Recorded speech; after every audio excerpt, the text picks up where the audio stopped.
You're tuned in to Grown Folks Production. In the mix. With the commish, Nate.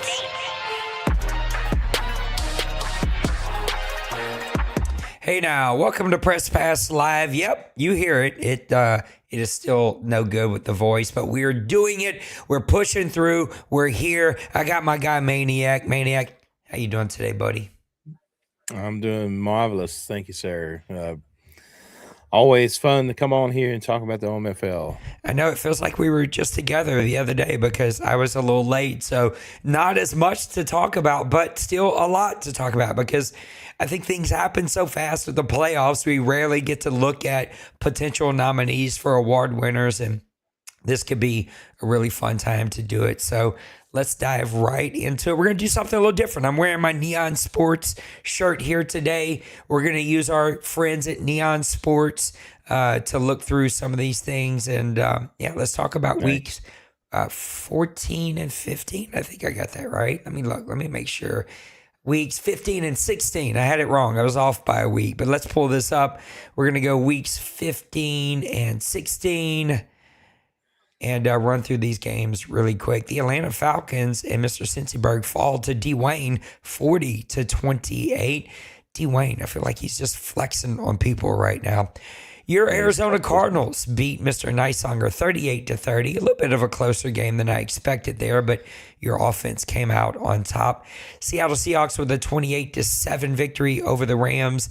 I don't know if this game was played or CPU or whatever it may have been, but D-Money's got a lot going on. His little girl showed up to this world a couple weeks early. He sent me a picture. She is in NICU, whatever that's called. I always mess it up. Baby's doing well. Family's doing well. Checked in on him this morning, just waiting for him to respond. Hopefully baby girl will get to go home soon and D-Money will be able to concentrate back on his team. Joker with a 27-19 victory over Trey as I hit puberty there. I don't know what's up with this voice. I'm trying to get it, guys. I am. I went back to the doctor. We're figuring it out. Tim with a 44-19 victory over Priest, one of Maniac's favorite people to play. Luca with a 35-30 victory over Bronco Man, who you never hear from anymore. Bronco Man, I'm calling you out on the show. Where are you at? Where are you at? Anyway, 34-20, Mr. J Bows with a big-time victory over Colin. My Saints got absolutely smacked around against Big Hurt. I thought this would be a game I could compete, keep it fun. I seem to get really lucky against Big Hurt. He has bad luck against me. Not today. This guy just smacked me around. It felt like I was playing Big Hurt and the CPU all at the same time. It was one of the most frustrating script-filling games. I told him I was frustrated. If you watch that stream, I was frustrated. It just was a frustrating game to play. Our guy Rod with a 42-38 victory over Bill. Rod, who I've messaged for the last week and have not heard from. I don't know if he's just too busy or just doesn't care, but my guy is not answering me right now. So hopefully Rod will give me a hit back. I want to be able to get him some merch. He was one of our donating members, and I deeply appreciate that. Byron with a 14-10 victory over Denbrew. Man, this thing keeps flipping out on me. Mr. Zoe with a 35-6 victory over Little Koch. Nipple with a 28-23 victory over James. Twinkie with a 41-20 victory over Massimo. That feels like, was that played? I don't know. Bird with a 37 victory over Kevin. Nobody wants to play any defense in that. That's a big-time victory there for Birdman in that divisional race. Feels like he's got his clamps on that one now. Roger with a 28-22 victory over Simple. And then finally, Lost Sniper with a 23-12 victory over Bill in New York, who didn't make any friends this morning, missing his time with Mr. Big Hurt. Maniac, what game do you want to talk about, buddy? Yeah, a lot of good games. The one that shows on the console that didn't get played was Roger and Simple. Okay. It shows 0 played, so I guess that was a sim. Yeah, there's some good games, some low-scoring games. There's some high-scoring games. I did tune in and watch a little bit of Bird and Kev's game. Bird had we'll just talk about that one since I'm already rambling on about it. So I did watch this game to some extent. I think I caught some of the second to the third, and then I turned it off. I was like, man, Bird is fixing just like walk all over him. And then all of a sudden I turned it back on. I was like, well, it was a closer game than I thought. So, Kevin can do anything. He can put up some points. Yeah, that's right. That's right. And so, but the one thing that stuck out to me was Bird's ability to run the ball. Yeah. 247 yards, and Kev only had about 96 yards, I think. Here, is showing a stat. But part of the game that I was watching, it didn't matter if Kev had 10 guys in the box. Everybody was getting blocked up, and Bird was just running wild. So watch out. If Bird's team is playing like this in the playoffs, and Kev's got a good defense, he's got a good front seven, he's got that really good couple guys on the line, and then he's got that linebacker, Bonner or however you say his name is. But let's go with Bonner. It just feels a little less icky. But yeah, he's definitely really good on the front seven, and Bird was just running through him like he was nothing. So watch out. Both teams had the turnover bug. Bird only had one less than Kev. He had 3. Kevin had 4 there. Third down conversions, it says each one had 3, but I think for a lot of the time what I was watching, I don't think they were facing third down. They were just first down, second down, first down, second down, first down. And it was crazy because there was just a lot of defense going on except for turnovers. So both guys in the red zone did okay, but Bird was a little bit better with 42%, 3 touchdowns in the red zone, but 42% with only 3 touchdowns. That means that guy was in the red zone a lot of the time. So, but Kev here, he only had 1 red zone touchdown, so he was having to score from afar. Long distance relationships there for Mr. Kev. Bryce Young, 5 touchdowns, 0 interceptions. Okay, so he had 0 interceptions. He had 3 turnovers. That means he fumbled the ball 3 times. That's by Texas math anyway. So St. Louis had 3 touchdowns. St. Louis, I guess, would sound more professional, but 4 interceptions. And the dude was sacked 3 times. So he was feeling the pressure and making mistakes. And obviously that was a big outcome in this game.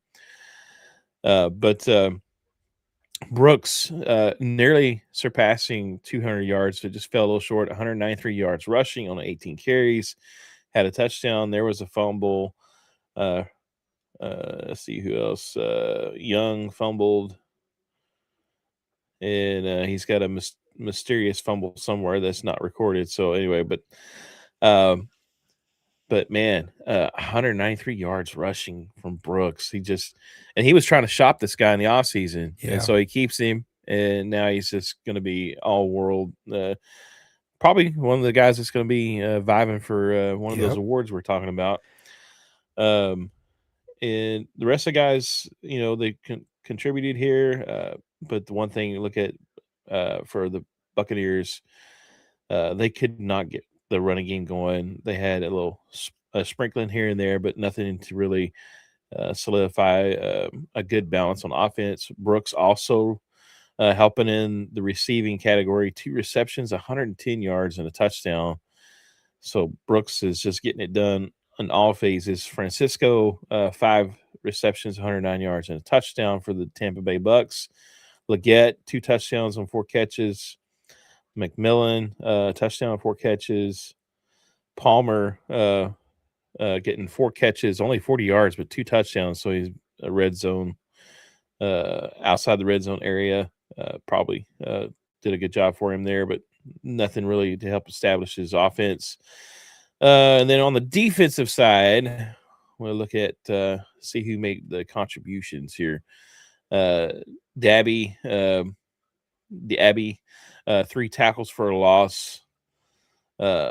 Bonner with 2 tackles for a loss, Hamilton with 2 tackles for a loss. So Tampa Bay, again, we're talking about the front seven. They were making some plays in the backfield, but just not enough consistently, I guess, to make an impact against that rushing attack of the Panthers. But those sacks coming from Cloud for Tampa, I'm not even going to be able to pronounce that name. Umanlin. Oh yeah, good luck with that one. Umanlin. Yeah, Uman. We'll just call him Uman. All right. So he had a sack. Franklin Myers had a sack. Slater had a sack. Carolina all over the field on defense. I think it's Umanwellin. I'm screwing it up. That's where we need Trey. That's yeah. Just need to get Trey to pre-record all the names in the league. We'll just push a button and play it. Morag had 2 interceptions for Carolina. Horn had an interception, and Cole. So his DBs were making some plays for him on the backside. And anytime you play in Tampa Bay, Kevin is going to attack the seams. He likes to stretch the field, and so if your DBs can make plays like that, you're going to give Kev some fits, and he usually gets him behind the 8 ball. And you'll see some issues like that. So, but it was a great game, though. It ended up being a little closer than I thought it was going to be. And it just goes to show you, once you get a lead, you can't let up, because these guys can come back on you at any time. I feel like it's one of the side effects that, as well as Kevin has played with his middle linebacker, if you get out of position in the run game, brother, you're going to give up some yards. And again, I didn't watch this game, but my assumption is that maybe Kevin just got caught up in it, blocked or in the wash or whatever, and just gave up some big plays. More frustrating to that, though, if I give up 11 for 13 for 5 touchdowns and 300 yards, I'm ready to punch a cat. Like that, just 11 for 13 with 5 touchdowns, that just feels like a cheat code. It's so frustrating whenever you play these guys that they're super, super efficient, like way too unrealistically, I should say, efficient, and it just drives you nuts. You're like, all right, I can't stop the run, and you're not missing a pass here. Just want to kick a kitten. You're having a bad day when the running back is the leading yards reception guy for that winning offense too, because 2 receptions, 110 yards, and a touchdown. That's you're having a bad day, and it's when you're like, I need reset. Yep, it drives you nuts. One of the things, I don't know if our board members are going to get to watch the show, but if anyone does, I'd love to start keeping track of away wins, fair sim, home force wins. Discord, listen to me. Neon Sports will track all of this for us. They've also added a really cool thing here recently in the latest update about suspensions. So we'll be able to track suspensions over here. Nice. They're just really, really adding some cool things in this latest update. Before we wrap up week number 15 and go to 16, Mr. Randy in the chat says, Nate, Maniac won't kick to my cornerback Johnson anymore. So evidently there was some return touchdowns on you and y'all's game. Yeah, the very first kickoff to him was a touchdown, and my guys were not even nowhere near close to sniffing a tackle on that play. I was like, nope, I'm not kicking there no more. Absolutely. Not just boot that thing out of the back end zone, go play some defense. Week number 16, there's shockingly not a lot of games played. I'm sure Bill is somewhere just eating his fingernails as he looks at this week. He did play, though. The Giants beat Mr. James 31-24. I think there was maybe a couple games this morning, just hasn't been updated here. Bird comes away with a 33-20 victory over Tim. It is so shocking to see Tim at 3-12. I don't know if it's been just the all Madden switch or if his team just needed to transition, but that's been a bit of a shocker to me. Colin, a 37-24 victory over our friend Nicesonger in the chat. Zoe, shockingly, I didn't get to see this game, but I see the score when it popped up, 27-7 over Meat Boy. Congratulations, Zoe. You're freaking earning you that playoff spot that I say you couldn't earn. You're proving us all wrong. Your Arizona Cardinals with a 27-13 victory over Green Bay and Mr. Priest.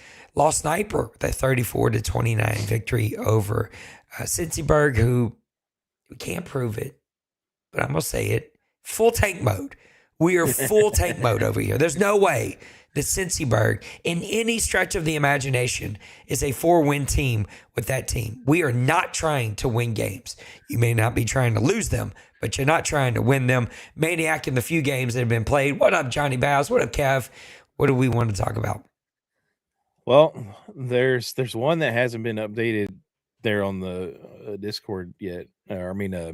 Leon Sports, but shows Indianapolis got the victory over Big Hurt in Jacksonville, 35-21. CPU game. That's the game. I don't know if you got to see the main chat this morning. Okay, I get it. Hold on. Let me switch scenes here. I get it.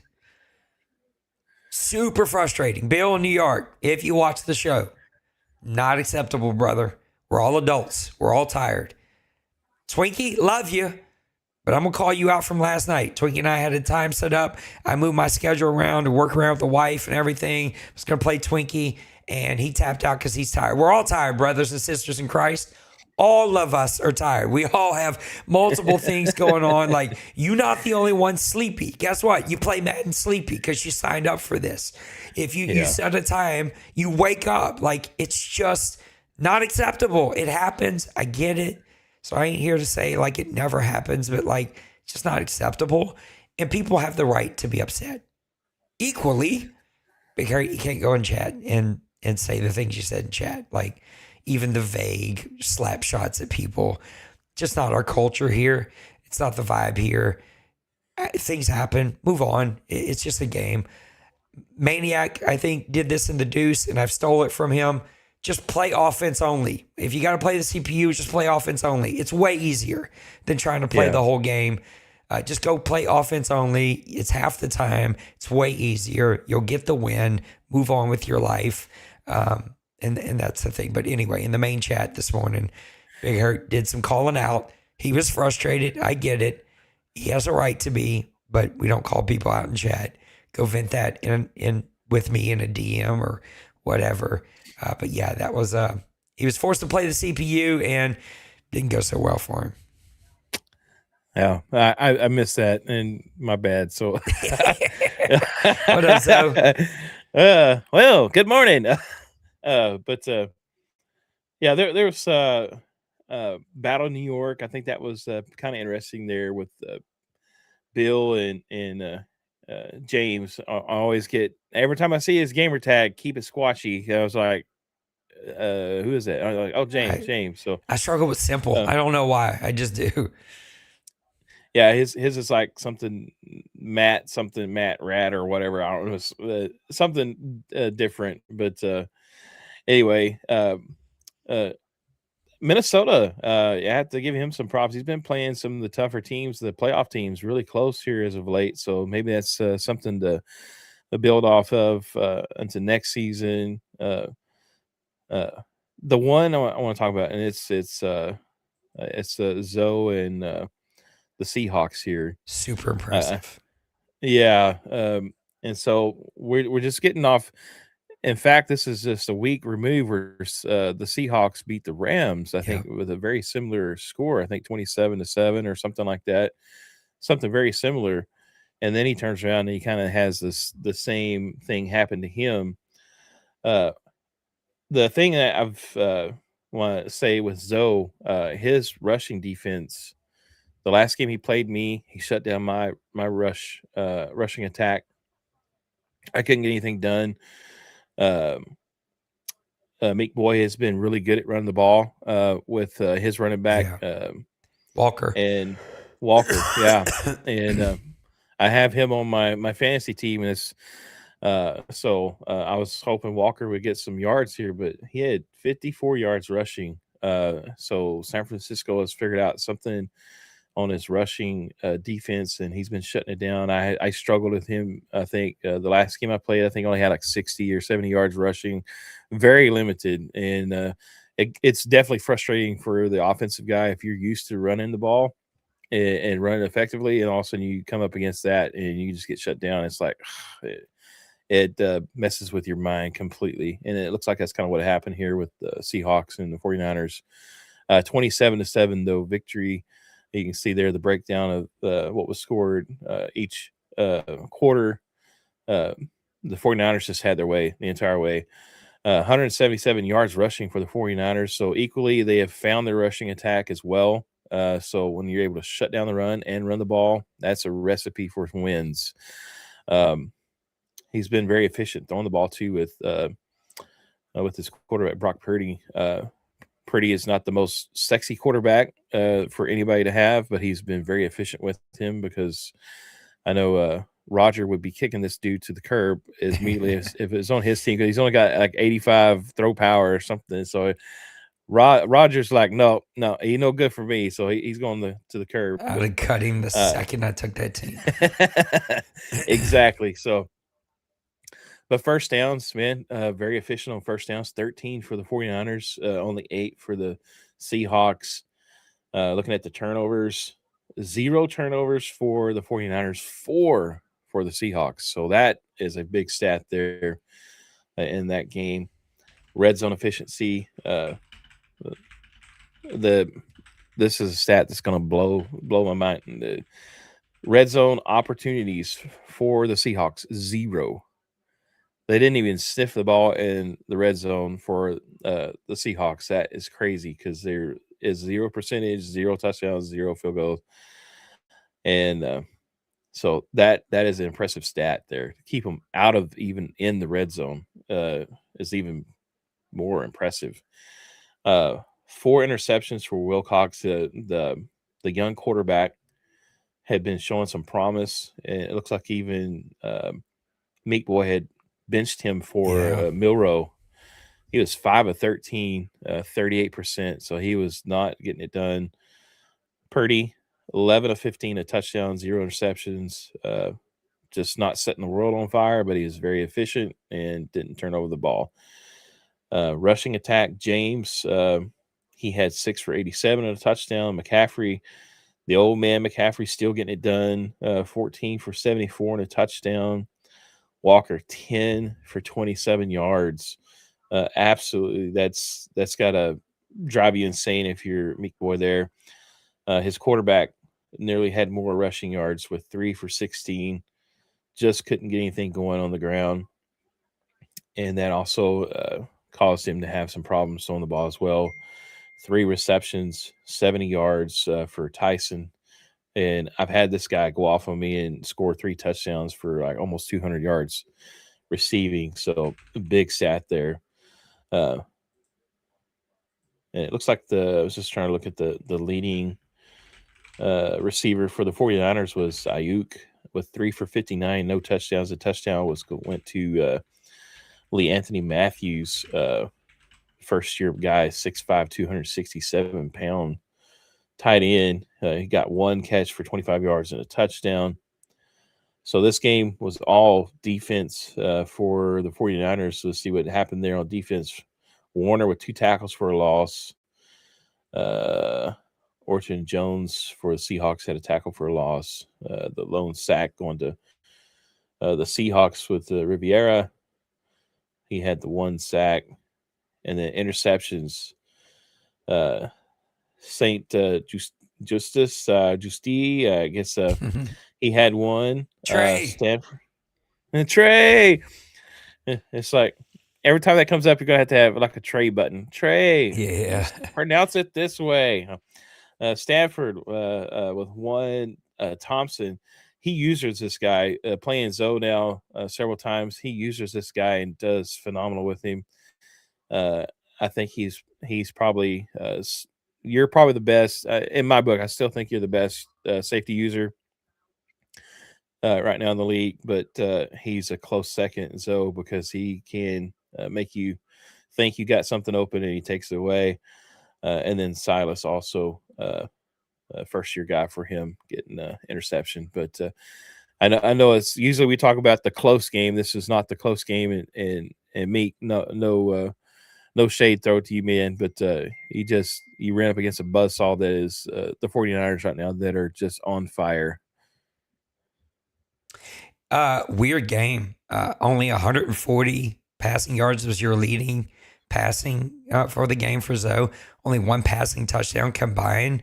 Only 2 rushing touchdowns combined. Less than 21 first downs combined. Zoe was only 1 for 8 on third downs. Like some weird stats for a very weird game. But, um, anytime you turn over Meat Boy 3 different times, you've probably done something really, really well. We don't have any OMFL news. Instead of doing one of our funny commercials, I wanted to talk about the merch. I told Maniac to not let me forget when I seen him wearing his hat here today. He's wearing the hat and the shirt last week. Maniac and I think it was our guy Nicesonger had me use there was a custom logo that we created. Not a lot of people wanted it, but we made a handful of them. And then both of those guys asked me to make them a merch page for their specific team logo. And that's the team logo. And so if you want your own team logo up with merch, hats, shirts, pullovers, whatever, we can do that. I just think if you haven't gone to our merch store lately, there's some really cool stuff on there. And one of these days, I won't be pulled in 9,000 different directions and I'll be able to make some other cool merch. It's always fun. I try to use the summertime to come up with some merch ideas to put out there. But we have a full merch store. This stuff is super high quality. I must have 3 or 4 pullovers over there. I'm going to do a pullover giveaway. Maybe this weekend we could start that. Just some cool stuff, man. You got the hats. You got several different hats. Got a couple different shirts. Talk about the merch. I feel like it's really good quality. It's not like throwaway stuff. It's good quality stuff. No, yeah, you don't understand. Like, if you haven't had the opportunity to get any of the merch, it's high quality. They don't use just like any kind of just material. This material.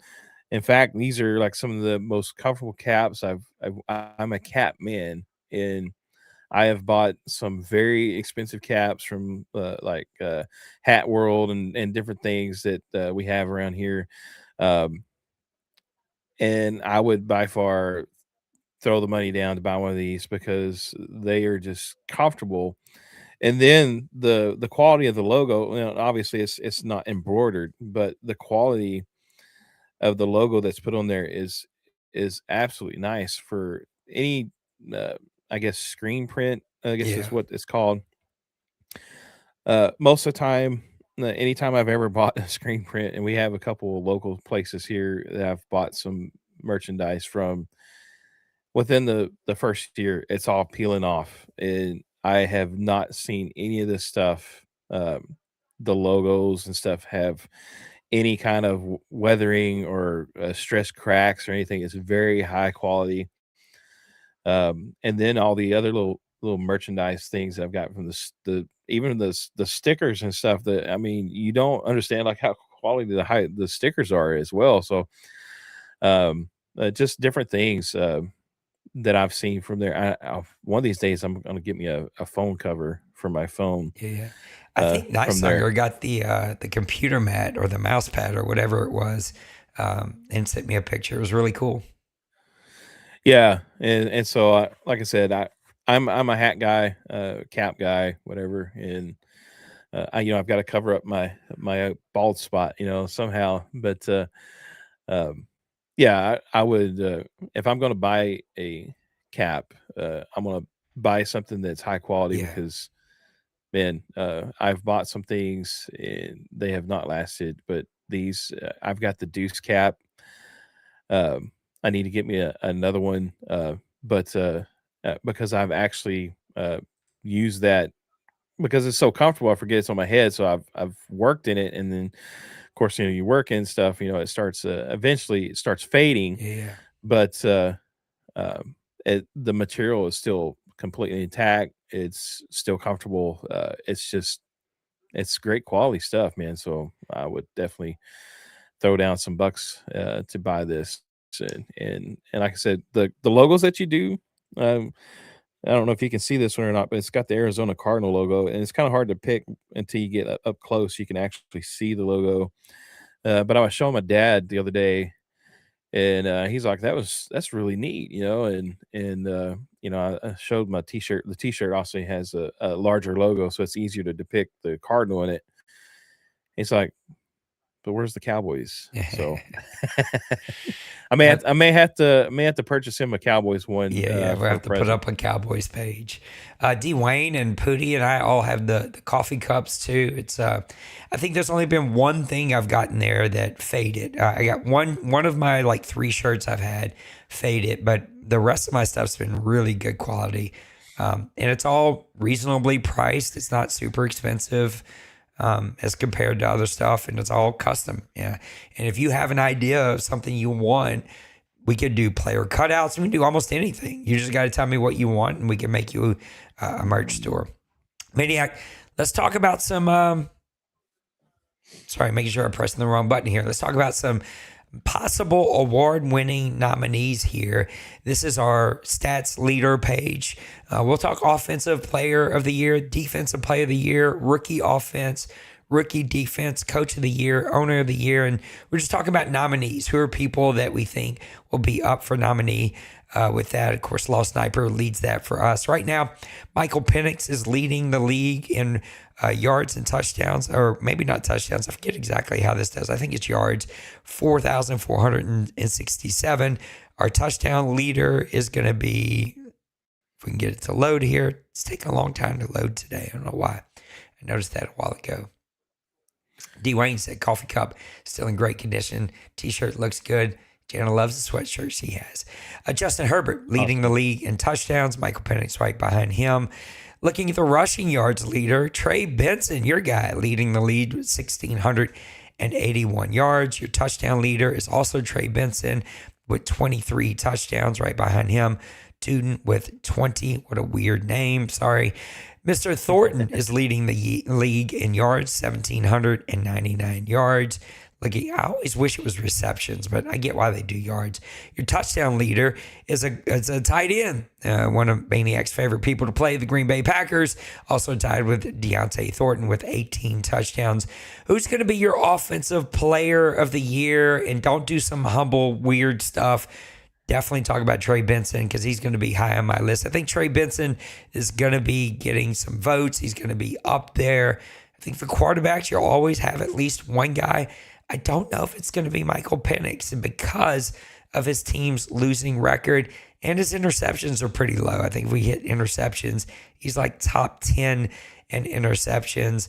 I think those are going to be some guys. I personally always sort of throw away receivers. And the reason is I just feel like the numbers are crazy inflated. Like if you go to the yards leader, as we're coming to the end of the season here, you're going to see we've got like 5 guys that could break 5,000 yards this season. It just doesn't, 2,000 yards, sorry. It just doesn't feel super duper realistic. They're always a little too inflated, a little too easy to make happen. For me, it's passing, it's rushing. If there's a tight end that ever shines here, which I know how we all feel about tight ends, maybe that's never going to happen. But who do you think is going to be a nominee for Offensive Player of the Year? Well, I'll try to just like give maybe 3 or 4 nominations, I think. But I think Penix is one. I think he's got the passing numbers, he's got the touchdowns, he's got the touchdown to interception ratio. I think that's kind of acceptable in my sight.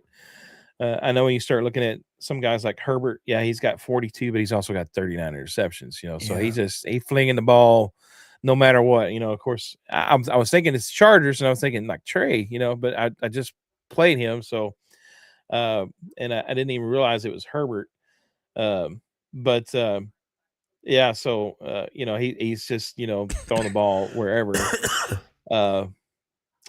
Drake May, I think, could get some love, but still, you just look at the overall yardage, and then not only that, Penix has almost thrown the ball 500 times. I mean, that's a lot crazy. Of passes. So 41 touchdowns, only 18 interceptions out of those nearly 500 passes is pretty impressive from my book. I'm gonna say Benson. But wait, before we Would move on, I got a couple okay. quarterbacks that I think don't pop up there, but I go by Okay. rating. So really quick, my quarterbacks would be Ian Peters. I think you got to give him some love. He's been hurt a Okay. couple of games, but still he's leading the league in starting quarterbacks in the best QBR in the league at 125.7, 36 touchdowns, 13 interceptions, and he is averaging 63% completion percentage. Jaden Daniels has to be talked about. Your guy, Tremaine Jordan, has to be talked about. He's second in the league in rating. And then the other two guys, I'm naming a bunch here, but Brock Purdy, we talked about him just a little bit ago. Even with a weaker arm, he's 31 and 12 touchdown to interceptions, Wow. Yeah. 68% completion percentage. And then the guy that drove me nuts, I'm like, how do you stop Dwayne with this guy? But Jack Faber, 29 touchdowns, 8 interceptions. I know those aren't super duper inflated, but he's only played 14 games, 70%, 69.35% completion percentage. It's just crazy numbers. Halfbacks.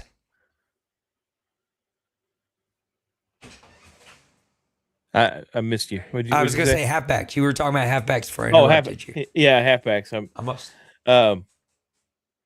Halfbacks, definitely Benson. And looking at his stats, I mean, 1,681 yards, 23 touchdowns. He does have the highest average per game. Now, I will say that I did have a couple of games where I had nearly 200 yards rushing, so those are a little bit inflated. Then I've also had some games where I only had about 50 yards rushing. The one thing I do regret is I didn't break the rushing touchdown record for the game.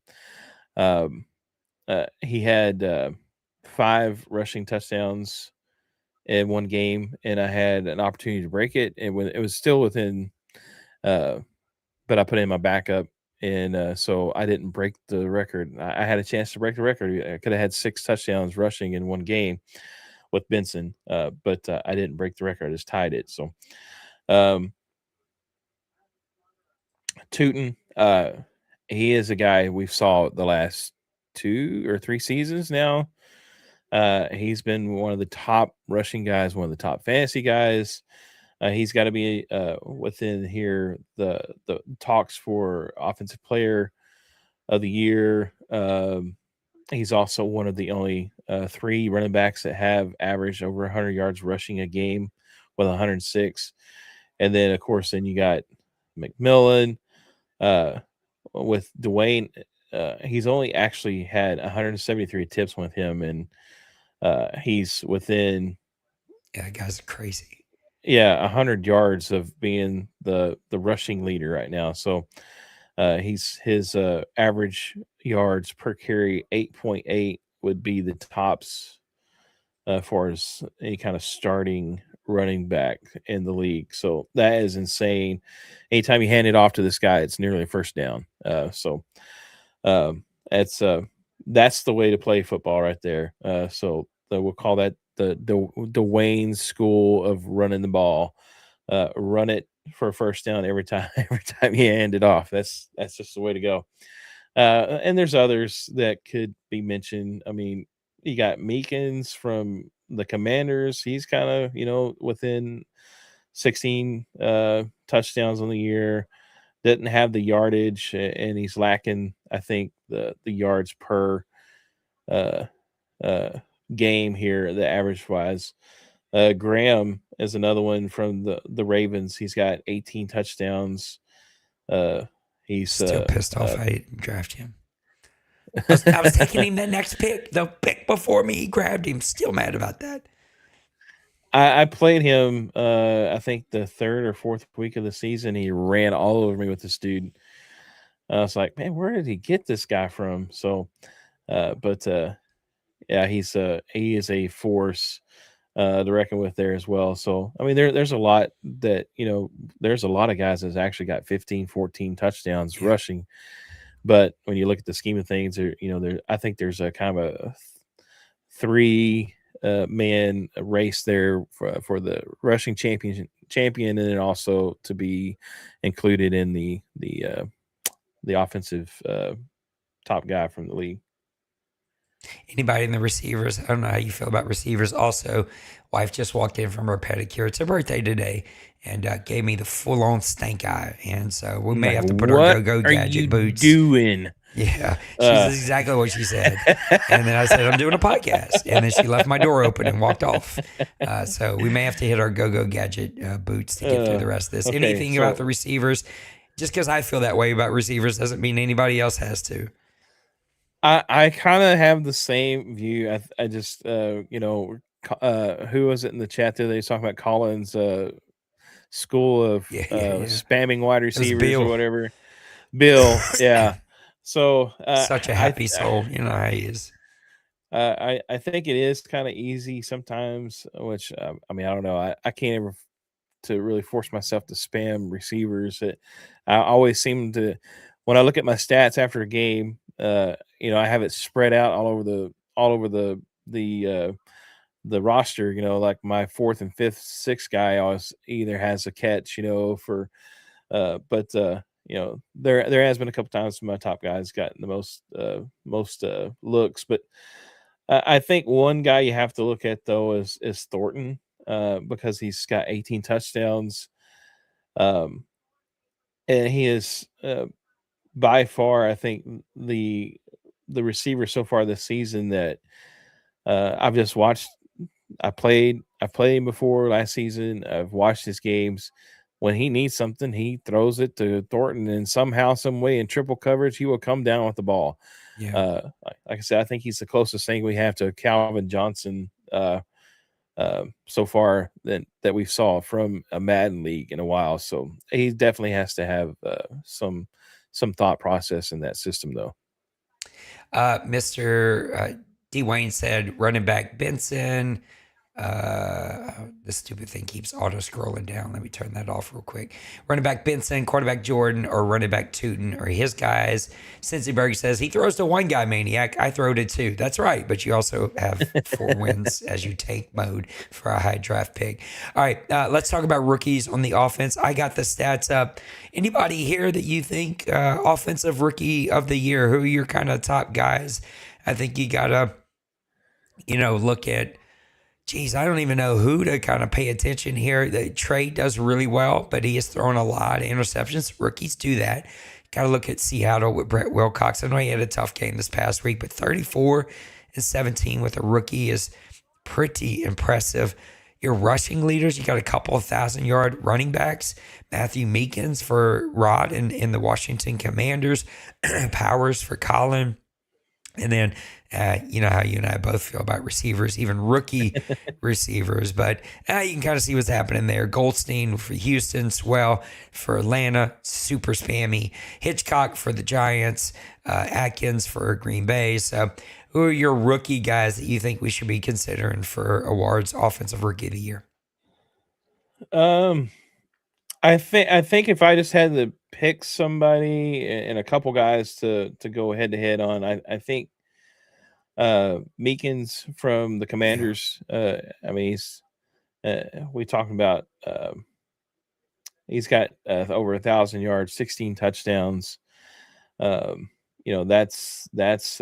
pretty impressive there on that stat there myself. If I look at that, it's I don't think running the ball is as easy as it used to be. I know, like back in the Mo era, where you get a rookie running back and you could just turn him into a superstar every season.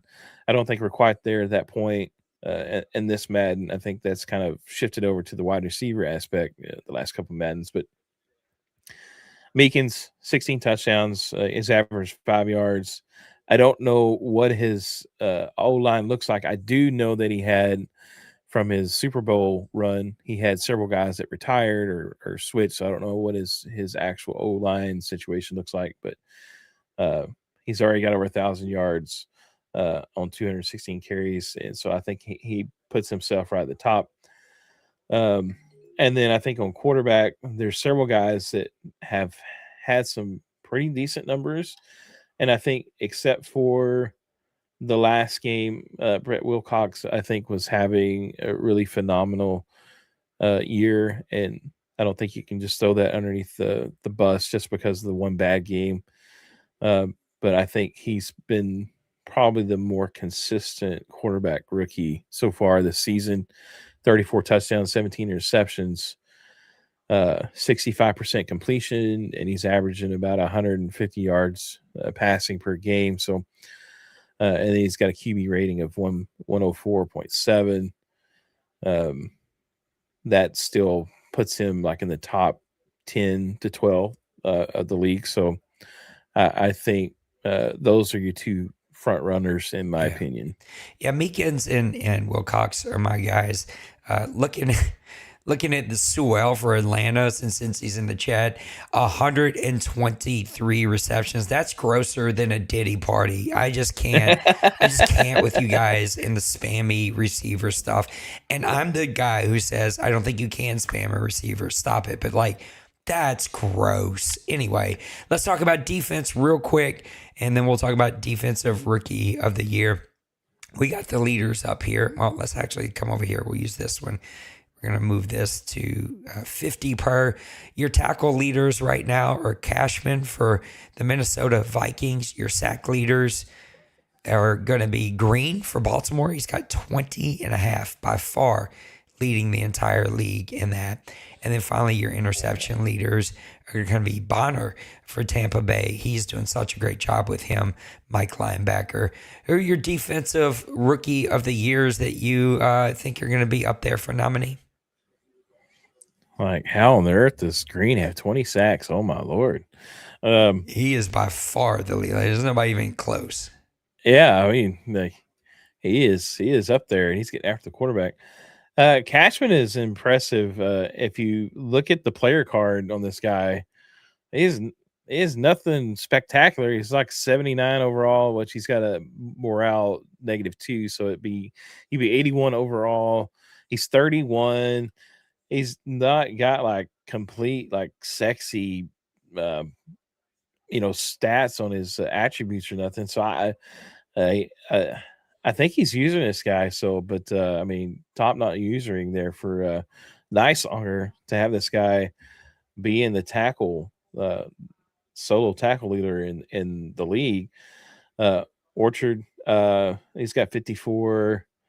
If you look at the total tackles, Herrick from the Will linebacker for the Jags has 126 tackles. But Cashman there in Orchard are also. I don't look at that because they count, of course, in game. They count the assists as well, and it's like, that kind of inflates it, Yeah. I definitely understand that. I don't know what the algorithm is for like the Pro Bowl selection now, because a lot of that stuff I think is kind of automated for what Loss has done. I think he puts in like Loss would have to explain that. So, but then I think you look at tackles for loss. Green, 36 tackles for a loss. Yeah, it's impressive. You got 20 sacks, so that counts as a tackle for a loss. But then you got 16 other tackles or tackles for a loss. Phillips has also been in the backfield a lot. He's only got 10 sacks and he's got 33 tackles for a loss. So he's definitely improved the tackles for a loss, not on top of his sacks. Sexton, 26 tackles for loss. All those guys, heavy tackles for loss, making plays in the backfield. And sacks, I mean, it's just like you got the one guy, then you got a bunch of other guys that are just like really close, so it's like by that stat, I mean, Green's gonna take it and run with it. I do think, like, looking at the rookie Peterman, that's an impressive guy for the Commanders. 12 sacks, 18 tackles for loss. Carter, another guy. My guy Culberson, he's got 10 sacks, double-digit sacks. So impressive guys there, but interceptions. And then you got to go all that with Bonner and some of these guys, Lloyd, even, he's got 3 total tackles and 47 solo tackles with 7 interceptions also. So there's a lot of guys in the mix here. I think this was going to be a little bit more, I guess you say, cloudy or whatever, but because I think there's just so many guys that do things well in the different parts of the defensive stats. But overall, I think the guys you look at are um, Green. I mean, he's just 20 sacks, and he's just making such a big impact on the line there. So Bonner's probably my guy. I think it's really impressive what he's doing. But if you look at fantasy points, the top 2 guys are both with Jacksonville and Big Hurt, Lloyd and Hendricks. I think Hendricks needs to get some look at. I mean, his stats are kind of spread, but 46 total tackles, half a sack, 5 interceptions, 3 touchdowns, 3 forced fumbles, 3 fumble recoveries. I mean, this guy's kind of all over the field. He's playing some really good football. All right, let's talk about rookies on the defensive side of the ball. Let me come back over here. Rookies on the defensive side of the ball. Come on, it's loading. There we go. Now, this is just separating by fantasy points. I thought it was kind of a neat way. Cole Davidson from Baltimore is leading the league with 50 fantasy points. He's got 4 interceptions, 1 sack, 33 tackles, 1 forced fumble. Looking at your tackle leaders. Now, this is just individual tackle leaders really quickly for your rookies. Cameron Johnson for Minnesota. Mac Bush, who's playing really great for them. Matt Capps for me. Your sack leader for your rookies. I hate that it always goes by 0 first. It's going to be Casey Peterman, for Washington. That guy by a long way is leading the league in rookie sacks with 12. And then finally, your interception leader is going to be Joey Austin for the Cincinnati Bengals. Cole Davison right behind him. I think Cole's going to be the guy I'm looking at the most. He is just sort of all over the place. But some of these other guys playing some really good football.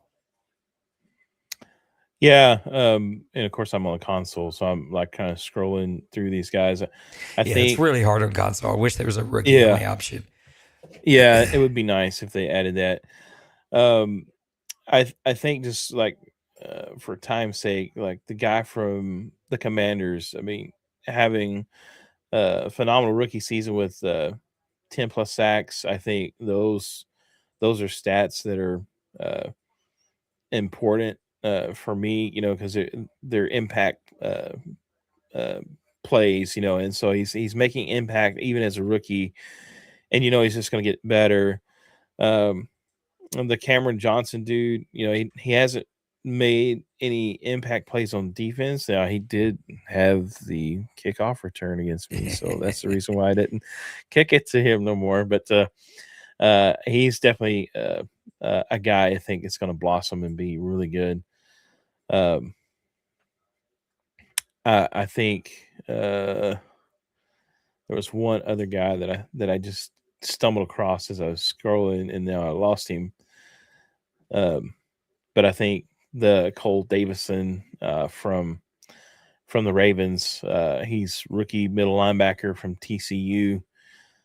He's got 33 solos, 13 tackles for loss, a sack, and 4 interceptions, 4 deflections, and then no, he didn't have a safety or a TD. But anyway, I think he's also a guy that's making an impact as a rookie because he's making solid plays down after down, but he's also making impact plays and interceptions and also sacks and tackles for loss. So he's kind of one of those guys that's kind of an all-around Joe. No commercials today. We need to save some time, but I will speak to the blog. I appreciate Rod and Hurt and Bill and D-Money, even Bronco Man. I have not been able to keep up. Usually I'm pretty good about these. I just being sick. I just have not been able to keep up. But post some blogs, man. It posts to our Discord. It's great for other people who are outside the league to be able to come here and read this. So make sure that you make some time, go post some blogs, and you get incentive points for that as well. All right, let's open up the OMFL mailbag as guys to get us a couple of posts here. Tim says, what prospects in the upcoming draft stood out to be selected in the top 10? You're on console. I am not, so I'm going to let you take this one. Who are some of the guys you got your eyes on in the top 10? My bad. I was trying to answer something real quick, and Oh, then all good. let me. I'll go to the next one while you're getting the console ready. He says which teams drafting in the top 5 can turn it around next season. I think the easiest answer is my guy that's in the chat right now. Nothing but love for you, but you are absolutely 1000% tanking right now, and I think it's very easy to see the Atlanta Falcons turn things around. I think without a shadow of a doubt, that's going to happen. The Atlanta Falcons are a very, very good team, and you're going to see him get things turned around really, really quickly. The other team's the Lions. I think Trey is going to easily turn something. I mean, Trey, listen to me. Sorry. Tim is going to easily turn some things around. Bronco Man, he's going to be a force. He's going to get that team turned around. Another team I feel like maybe just not trying as hard to win these games. So Falcons, Bronco Man, and Tim would be sort of my top 3 in that top 5 that I think are going to easily turn around. I don't know if you want to start there and then get into who you think the top 5 are going to be. Yeah, I'll touch on that one. I think uh, Bronco Man, he is took over his favorite team. He's making adjustments.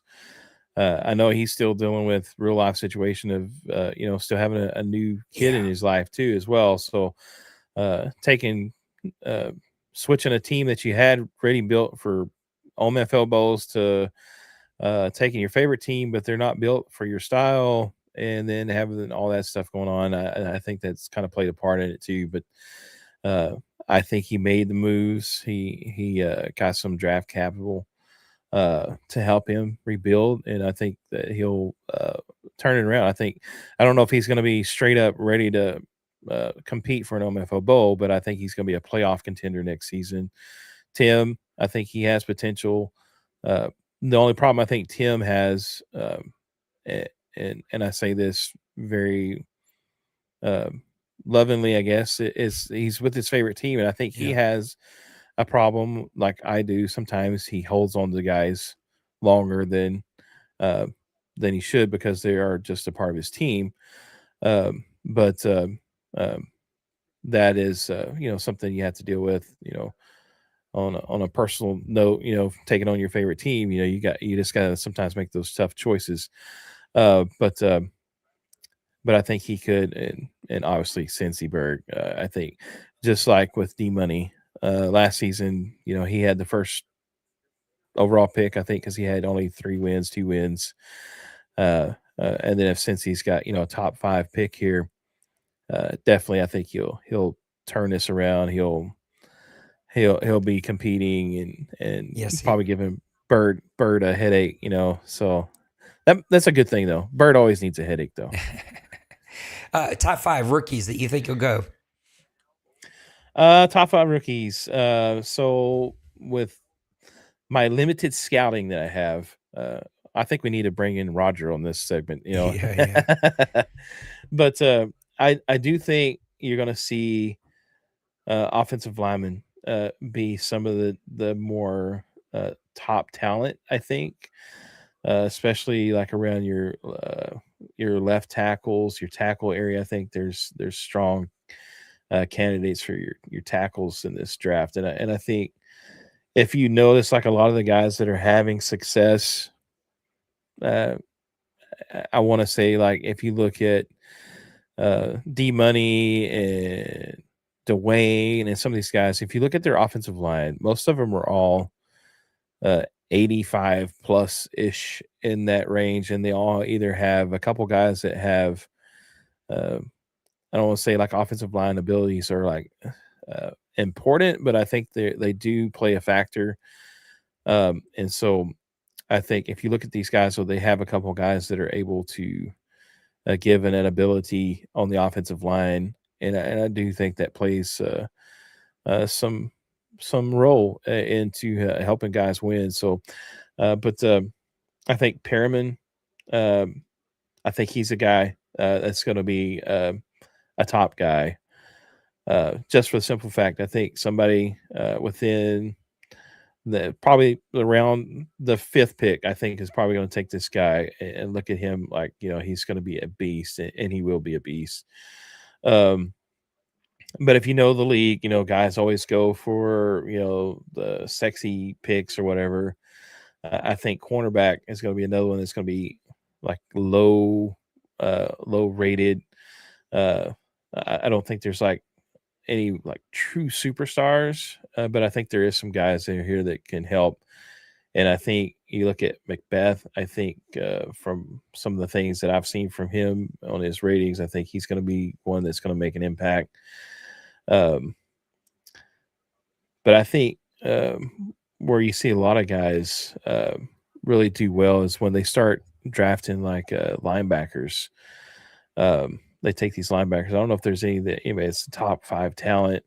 I know that's kind of what we're looking at, but I think sometimes there is top 5 talent that guys overlook and let slide by just because it's not as sexy. But I think you got guys like Chamberlain and Wise. I think those guys can make really big impacts for your team, and so. But I don't know if anybody really needs like a true quarterback right now, but I think there's like one sneaky one in here. There'll be somebody. But I think your overall, I think the true value is going to be in the offensive line and your defensive line. I think that's where the true top 5 talents are going to be. I think you're going to have some guys take a flyer on a wide receiver because he's got like 95 speed or whatever, and they'll probably draft them in the first. But looking at my team, what I got, if I had a top 5 though, I'm taking offensive linemen because you can only do so much. If you don't have guys in front of you to block. I've already experienced that the first couple of seasons. Hold on to some of those because we got some. There's a mailbag question specifically about O-line, so I don't want to give it all away. Okay, so we'll just leave it at that, though. I think I agree with you. Yeah, O-line is always underrated and not sexy, and hurts to take that early. And there'll be somebody who takes the fastest cornerback, the fastest receiver, the fastest blah, blah, blah. So that'll definitely happen. Cincy Burke says, in your opinion, best user at each level of defense, D-line, linebacker, secondary. Linebacker can be shooting gaps, run, or pass coverage skills. I have a very limited sort of perspective on D-line. I think Joker, right, is kind of the go-to there. He's very good at it. He likes to do that. I think Bird is very underrated at it. There's nothing that drives me more nuts than playing Bird in a 3rd and long, and he uses the D-line, insta sheds. It's just like, what am I supposed to do? He dropped 19 and rushed 1 and got to me in 3 seconds. Like, what am I supposed to do? Linebacker, I think there's so many guys. Dwayne is always my go-to. He just is so good at shooting the gap, and there's nothing more frustrating when a guy can rush 3 or 4, play zone defense, but because they use a middle linebacker or a linebacker shoot the gap on you, and you're like, I should have gashed him there. Like, I called the right play against the right defense, but because he's such a good user, he gashed me on that one. And we've been given a few more tools to make that not as impactful. And then finally, Nipples. I think he's one of the best, if not arguably the best corner user that we've ever seen in the OMFL. A lot of guys play really good safety. I think we've mentioned him several times, but Kevin's very good at middle linebacker this season. I think you play really good linebacker as well. There's so many guys that I think play linebacker really, really well. Rod, very, very underrated linebacker user. There's a lot of linebacker users. I think D-line and safety / cornerback, that's kind of where the skill is a little separated because less guys kind of use those. What do you think about those 3? Yeah, I always go to Dwayne. He's with the linebacker. I'll start off with linebacker because I think that's where the most impactful always seems, because if he can come in, cover the run, cover the pass with that middle of the field, it just takes away a whole entire section of the field from your offense, and so then you're regulated to try to work the fringes, the outside, and then it just makes it that much tougher instead of having all 3 faces of the field to work with. So I think Dwayne is by far the best user linebacker guy. I think if you look at, we just talked about him, Cashman, Nicehonger. I think Nicehonger is low key also a top linebacker user. I know the game I played against him the other night, he was shooting the gap. He was kind of running back in coverage. He was kind of reminding me of poor man's Dwayne at middle linebacker. So I think give him some props there as well. Um, D line by far Joker, and I think you have to throw in Priest in that category That's a as good one. well, because even the game I played against him the other day, he'll he won't use one guy all the time. He'll switch around to different guys on the defensive line, but you have to take note where he's coming from, Yeah. because if you don't, he'll be right in your face as soon as you're throwing the pass, or right where you're going to run the ball. So you want to try to scheme to run away from him, or pass away from him, or whatever. Roll away from him. Call play action roll to the opposite side where he's coming, because if not, you'll find yourself on your back and are making a bad throw. So I think Priest is underrated. Joker, though, we've always talked about Joker, defensive tackle for seasons. In fact, there's one Madden where defensive tackle got banned, or Yeah. semi banned, just Single-handedly because because of him. Yeah. Joker. It was the kind of the Joker rule, because it's like every play, like whoop whoop, and it's in the backfield, whoop whoop in the backfield. So Chris Bourbon sound effects there, by the way. So but and then DBs. I split up cornerback and safety are two different things. Nipple is by far the best cornerback user that we have in the league right now. I don't think anybody else hardly touches it. But then I have to go to safety, and I talked about this already. I think you, to me, are right now is the number one safety user in the league, because every time I watch your games, you just have, especially if you have a good player that you can use her back there, you can cover ground, and you always seem to read the play. My problem is if I play safety, and I know I'm like going around in circles here with the conversation, but when I play safety, my attention gets thrown over here, and like all of a sudden I miss the play on the backside, and I'm done messed up and gave up a touchdown. You're very good at manning that middle of the field and taking away, and even though it looks like you may not be taking it away, and all of a sudden you reverse field, and you're covering that area. So Zoe has to be number 2, I think, on that. But it's a good one too. he's just very good at that as well. So yeah, but as far as cornerback, nobody as good as Nipples. So Yeah. I appreciate the love from everybody, even Joker in the chat, but I have not played good safety this cycle. I don't know why. I just haven't found the right player or whatever. I just haven't been very good. I need to get better. I've also tried to move around a little bit because the linebacker users are so impactful to a game. I felt like I was not as impactful. I've tried to force myself to use linebacker a bit more.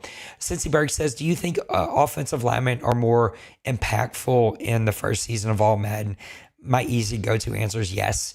My upgraded offensive line, even though I lost one of my starters for possibly his career, but definitely the season, is gone. And my offensive line as a whole has protected my quarterback better. And I know my record doesn't show a great improvement, but it has improved. And I think it is all because of my offensive line. I think they, as they should be, are more impactful in all Madden than they were in all pro. Any thoughts about the offensive line? yeah, without a doubt. I've like I said, I've experienced that from both ends, and having just a couple guys added to the mix on my offensive line has made entirely total difference in the way my offensive line has performed. They've worked as a group. It's odd. I know All Madden, like you said, may have helped that some as well, just for them reacting the way they're supposed to. But it is so nice. Last season, my offensive line get 40 plus sacks. I don't remember the exact stat, but it was 40 plus. This season so far, I think we're at only like 15. So that's a big improvement. Big difference, and and so I mean, you look at my record. I mean, I've doubled my win and loss record from last season. So it does. I feel like make an impact, and it impacts my running game. I mean, I'm right now number one in running with my running back and my quarterbacks, in the top five, whatever, top 5, 10. And then I've got a couple receivers that are over 1,000 yards, and both have 12 plus touchdowns. So that is just a statement in itself right there. Denver says, who's your pick to win the OMFL Bowl, and what's the team from the AFC? It is not a team from the AFC. And I'm going to change up my answer a little bit. I think it's easy to go the cliche answer. I'm going with Rod. Very impressive what he did season 1. I think he has a really impressive team, and he's at 11-3. He's right there on the cusp. He represented the OMFL for the NFC last year, so I'm going with him. I'm going to throw one crazy name out there, Zoe. Yeah. The 49ers. I think he's really hot right now. He's figured out something on that run defense. We're all talking about how important running in the ball is and stuff, and he has been shutting down everybody's run. Don't be surprised if Mr. Zoe's sitting there at the end of the season holding up that OMFL trophy. Denver says, if you had to give up your Saints next cycle, what team would you like to take over? I've played as a handful of teams over the 20-plus career of being here. One of my favorite teams I only had for a little time back when Chris Johnson was entering the league was the Broncos. And that was back when we could you could import draft classes. And so I imported a free safety named Johnson, and the running back. I had the Broncos for the one season. They were such a good, fun team. I used to have a lot of fun with Atlanta. I think it's because I hate them in real life. And so, I didn't care. I just shipped everybody off. I'm getting text messages from the wife, so I got to wrap this up. I would probably pick an AFC team. And if I just had gun to my head, pick a team. I don't know. Anybody in the AFC would be fun. The Jags would be fun. They have a really fun young team that I think I could play around with. The Titans would be a tough build, but they would be fun. Broncos, Bengals, because they have so many LSU Tigers. What about you? If you had to leave and go to another team, any team stick out to you? Let's see. I think the Titans would be fun. I also think the Jags would be fun. I think both of them are young teams. Again, like the Cardinals, that was kind of one of the things that drawed me to the Cardinals, even though it's like in D Money's back of the woods, and still, sometimes wonder why. But a young team is intriguing because you can build around them. You can build them pretty thoroughly, but it is a process, and if you're not ready for the process, you have to get mentally prepared because you're not going to be competing. First couple seasons, you got to build. People don't know this, but if they don't think about it, but I had the Cardinals for a long time. Chaotic and I used to swap every Madden cycle, and they were a fun team to build up. Last one, you can hear the voice going, the wife texting before I get hit over the head with something on her birthday. Cincyberg says, what's your real life Super Bowl pick, being a couple of days away? And what's your Super Bowl snack/dish? I don't know. I guess I'm sort of pulling for the Seahawks, but I don't care as long as it's a good game. I really don't care. I guess Shaheed, and I like the quarterback story with Darnold. I think it would be a really fun story to see the Seahawks win. And my go-to dish, I don't know that I have a go-to, but my wife makes this recipe. It's like a weird cheese dip, and I know this sounds weird, but it's got a jalapeno strawberry jam on the top, and it's been baked. Ooh. And it is sweet and salty, and it's like all of the things. It's pretty amazing. I've asked her to make it again this Super Bowl. What about you? Who's your pick, and what's your go-to? I'm going with the Seahawks, just for a simple fact. Tom Brady winning 7 of them, just kind of like, the Patriots are back again. We've already seen these guys so many times, but I think Drake May has been pretty impressive. I think the fact that they were a really bad team last season, and now all of a sudden that they're in the Super Bowl is pretty impressive in that state. But I'm rooting for the Seahawks. I just like their uniforms, I guess. That's kind of a weird thing. But the DeMarcus Lawrence is playing over there. He was a longtime Cowboy. Yeah. All that he suffered for 10 seasons and goes over there and he's having a Pro Bowl year, and now he's playing in the Super Bowl. So, I'd like to see him get one because he's a pretty good dude. Go-to dish? Go-to dish. It's they're sausage balls. Oh, yeah. My wife's making those. Yeah. Those are always like Yeah. the go-to. Everybody always requests them for as like a dip. I actually make like a jalapeno popper dip. Yeah, that that is sounds really good good. too. So that is always great. Yeah, that's the sausage balls. Got to have those. Yeah, got to have those. We had a question that we were going to spend a lot more time with, and we don't have time today. So I got to ask you to keep it a little brief, and then we'll touch on it the next time we're together in a deeper mode. People are still getting coaching trees wrong, and Maniac and a handful of other guys help me check. Like, we have to. It's not, no one's being yucky. It's just like we have to check on people. We got to get this right. And some of you are still getting this wrong, and I don't know how. I got to be honest. You get 3 platinums, you get 1 gold, you get 1 silver. That's it. It's I don't know how easier to make it. It should be super, super simple. That's the rule. Forget everything else you've learned or thought or remembered. The rule is 3 platinums, 1 gold, 1 silver, everything else base. Your trainer does not count. That doesn't mean training attributes for your coach or defensive or offensive. Those still count. I'm talking about just the coach, the trainer. That doesn't count. Do whatever you want there. But for your 3 coaches, head coach, offensive coordinator, and defensive coordinator, 3 platinums, 1 gold, 1 silver, everything else base, both coaching attributes and play sheets. All of it counts. Guys, it can't be simpler than that. Maniac, give me your closing thoughts on that. Yeah, we gotta get this under control because it does give if you got multiple pretty big boost. platinums, it can get a big boost and it could Changes be the a game. difference in the game. Yep. Yeah, exactly. So like you said, it's just basic. It's broken down into boxes. Your main coaching box. Just remember, you can only have 3 platinums in there.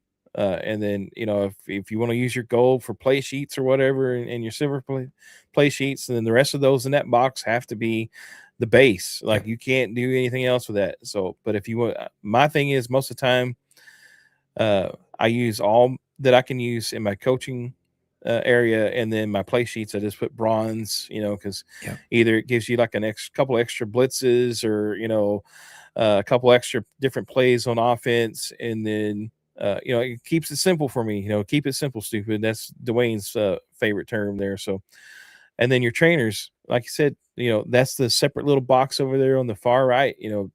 Do whatever you want to do with those. But those others impact how the game is played, and so if you're running, you got 3 platinums over there. I mean, 5 platinums, and you got 1 for the extra tutor to play. 6 guys to train that week. Well, that's you're getting a little bit of advantage because everybody else is doing what they're supposed to do with that, and they're not getting that. So, pay attention to that. Make sure that we're streaming it beforehand. Don't stream it afterwards, because if you stream it afterwards, if you hit a marker in the game, you might after the game looks up and like, oh, I got 3 silvers in there now. Well, now it's gonna look like you cheated or whatever. But make sure you stream it before. And then the thing with that is the next week you got to change up your strategy, because guess what? Those 3 are now silvers. You can't use them all like you did. So Guys, I got to get out of here. Wife has been more than patient with me. We actually had a long show. I didn't realize we went an hour and a half today. Thank you, Maniac, for being quick to jump on this and knock this out. Thank you guys for being super active in chat. If you're watching this later, give me your thoughts throughout the show. Down in the chat, hit the like button, help us out a ton. I got to get out of here. Maniac, I usually hang out and talk to you after. I can't today. I got to go. Wife's going to absolutely murder me. I love you guys. Have a great rest of your week. I will. Bye, guys. Deuces.